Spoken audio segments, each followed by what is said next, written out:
امام الانبیاء کی بہن ہے.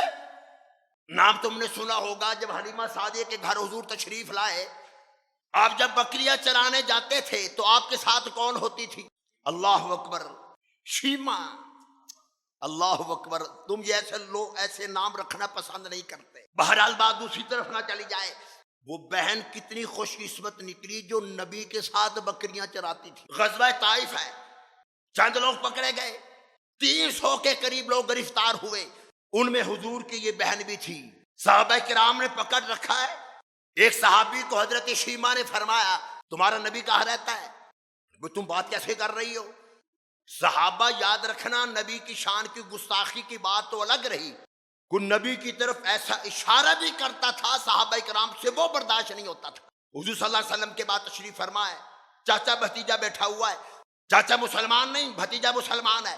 چاچا نے حضور کی طرف انگلی کا اشارہ کیا، بھتیجا نے اٹھ کر فوراً اس انگلی پر ہاتھ مارا، فرمایا میرے چاچا جان تو بے ایمان ہے، ناپاک ہے. ناپاک انگلی میرے محمد کے پاک جسم اطہر کی طرف کیوں اٹھی ہے؟ اگر تو نے دوبارہ اٹھائی میں تیری انگلی توڑ کے رکھ دوں گا. اور خدا کی قسم ہمارا بھی یہی عقیدہ، یہی بھی ہمارا ایمان ہے.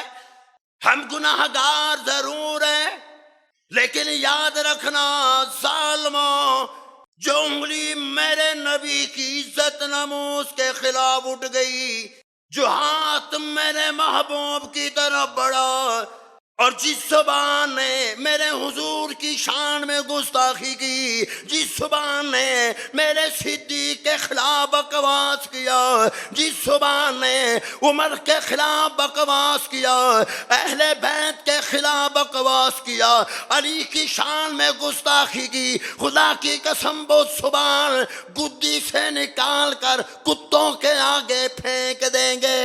شیما نے کہا کہ صحابہ اپنے نبی کو جا کر میرا ذکر تو کرنا، جا کر کہہ دینا کہ جو گرفتار ہوئے ہیں ان میں ایک شیما بھی ہے. اللہ اکبر. صحابہ گئے، یا رسول اللہ صلی اللہ تعالی علیہ وسلم ہم نے اتنے کافر پکڑ لیے، ان میں عورتیں بھی ہیں، ان میں ایک عورت ایسی جس کا نام شیما ہے. اس عورت نے آپ کو سلام بھیجا ہے. مدنی کریم صلی اللہ تعالی علیہ وسلم اپنی بہن کا نام سن کر کھڑے ہو گئے. صحابی نے عرض کر دیا یا رسول اللہ صلی اللہ تعالی علیہ وسلم آپ پہلے اس کو جانتے ہو؟ فرمایا صحابہ جب میں چند دن کا تھا بکریاں چرایا کرتا تھا، یہ میری بہن میرے ساتھ تھی. اور صحابہ بتاؤ میری بہن کس حالت میں تھی؟ یا رسول اللہ صلی اللہ تعالی علیہ وسلم آپ کی بہن کے سر پہ دوپٹہ بھی نہیں تھا، چادر بھی نہیں تھی. امام الانبیاء نے اپنے کندھے مبارک سے رحمت والی چادر مبارک اتار کر صحابہ کرام کو فرمایا اور صحابہ دوڑ کر جاؤ میری بہن کے سر پہ دوپٹہ رکھو. فرمایا اس کو لے کر آؤ. اور ایک اعلان ہوا، ہر بھائی اپنی بہن کا خیال رکھتا ہے، ہر بھائی اپنی بہن کی عزت کا خیال رکھتا ہے.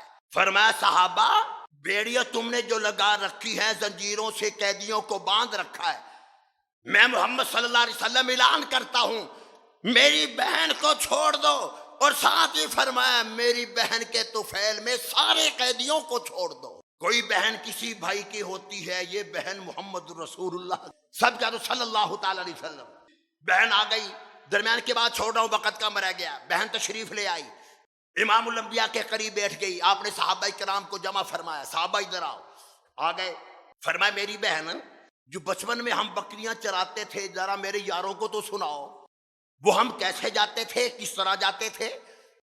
صحابہ فرماتے ہم موجود تھے. اب بہن اپنے بھائی کے ساتھ جو بکریاں چراتی تھی وہ بچپن کے حالات بتا رہی ہیں.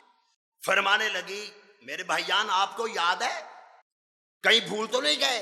نبی نے مسکرا کر فرمایا کہ نہیں نہیں، نبی کا حافظہ اتنا کمزور نہیں ہوتا. میں نے اس لیے تجھے بٹھایا ہے کہ میری بہن ہے، بتاؤ حالات واقعات ہمارے بچپن کے. بہن کہنے لگی بھائی جان میں ابھی بھی جانتی ہوں میرا حافظہ بھی اتنا کمزور نہیں ہے، میں بی بی اس علاقے کے دو پتھروں کو جانتی ہوں، جب ہم اس کے پاس سے گزرتے تھے وہ آپ کو سلام کیا کرتے تھے۔ ابھی تک مجھے یاد ہے جن درختوں کے نیچے سے ہم گزرتے تھے، جن درختوں کے پاس سے ہم گزرتے تھے، وہ درختوں کی ٹہنیاں جھک جھک کر آپ کو سلام کیا کرتے تھے۔ نبی چند دن کے ہیں، درختوں نے پہچان لیا، آج تک ہم نے اپنے نبی کو نہیں پہچانا۔ نعرے سن لو، غلام ہے غلام ہے، یہ نعرے سب کو، اور واقعتاً غلام ہے۔ اور ایک اور نعرہ لگاتے ہیں ہم، غلامی رسول میں، یار کہہ دو یار کچھ نہیں ہوتا، غلامی رسول میں، پھر کہو ذرا اونچی آواز سے، غلامی رسول میں موت قبول ہے، غلامی رسول میں تمہیں زندگی قبول کیوں نہیں؟ غلامی رسول میں ہمیں موت قبول ہے، نبی والی زندگی ہمیں قبول کیوں نہیں؟ پھر وہی بات آگئی جو میں نے شروع میں بات عرض کی تھی، ولادت کے ذکر کرنے میں بریانی ملتی ہے، نبی کے وفا ذکر کرنے میں آنسو ملتے ہیں۔ میں نے پہلی بات عرض کی تھی کہ نبی کی ولادت کا ذکر کرنا بھی عبادت ہے، لیکن مجھے ایک بات تو بتاؤ، سرکار کا جیسا چہرہ انور تھا کوئی بنا سکتا ہے؟ کسی کا چہرہ ہو سکتا ہے؟ ساری زندگی عبادت کرو، نمازیں پڑھو، روزے رکھو، زکوٰۃ دو، حج کرتے رہو، نبی جیسی شکل چہرہ کوئی بنا سکتا ہے؟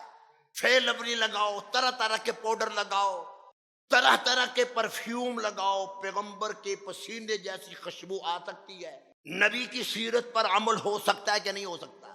سورت کا بھی ذکر عبادت ہے، سیرت کا بھی ذکر عبادت۔ نبی کی صورت کا انکار ابو جہل نے بھی نہیں کیا تھا، ابو لہب نے بھی نہیں کیا۔ صادق امین کا لقب سب سے پہلے کافروں نے حضور کو دیا تھا۔ ابو جہل نے کہا تھا کہ آپ جیسا صادق کوئی نہیں، آپ جیسا امین کوئی نہیں۔ لڑائی ہوئی ہے سیرت پہ، جب آپ نے اپنی سیرت بتائی، اپنی نمونہ دکھایا، لڑائی جھگڑے وہاں سے شروع، اور پیغمبر کی طرف سے جھگڑا کوئی نہیں تھا، اس لیے کہ پیغمبر تو رحمت ہی رحمت ہے، پیغمبر تو مار کھا کبھی کسی کو گالی نہیں دی۔ تو آپ نے اپنی بہن کے سر پر چادر دے کر بتا دیا کہ لوگوں، بھائی ہو، بہن کا اس طرح خیال رکھ، اس کی عزت کا خیال رکھ۔